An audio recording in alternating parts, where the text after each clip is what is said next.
السلام علیکم نئی ویډیو سره تاسو خپل یو امید لرم چې تاسو ټول به روزه خوشاله وئ ژوند په مزو کې به وئ ورسک روډ پیپل سټاپ کې د ظلم انتها شوی وه د پښمنۍ په وخت باندې ښایسته هلک شاه زلمی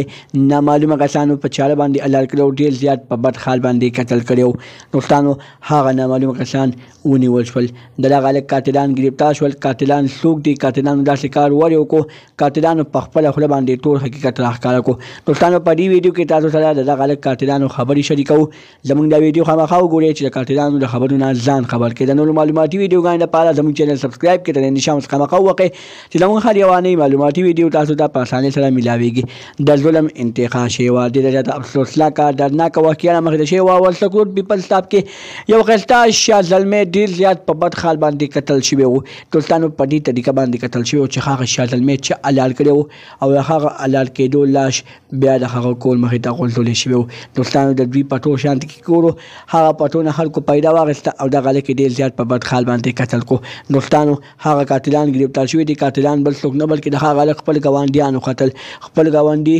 یو ګاونډي ظالم خپل ښایسته ګاونډي ډېر زیات په بد حال باندې قتل کړو او بیا یې پولیسو ته په خپلې په یاد هم درج کړو چې زموږ کور مخې ته داسې قسمه افسوسناکه واقعه رامخې ته شوې ده چې زموږ ملګری په چاله باندې الار شوی دی د هغه لاش غورځولی شوی دی خو دوستانو دغه ګاونډي داسې غلطي کړې وه چې هغه چاره یې پرېښې وه او هغه چاله د دغه ګاونډي فنګر پرنټ سره میچ وه او دغه ظالم ونیولی شو پولیسو ته پکار دي چې دغه ظالم لا خبرترینه سزا ورکړي د نورو معلوماتي ویډیوګانو لپاره زموږ چینل سبسکرایب کړئ د نشان اوس خامخا ووهئ چې زموږ هر یوه نوې معلوماتي ویډیو تاسو ته په اسانۍ سره میلاویږي والسلام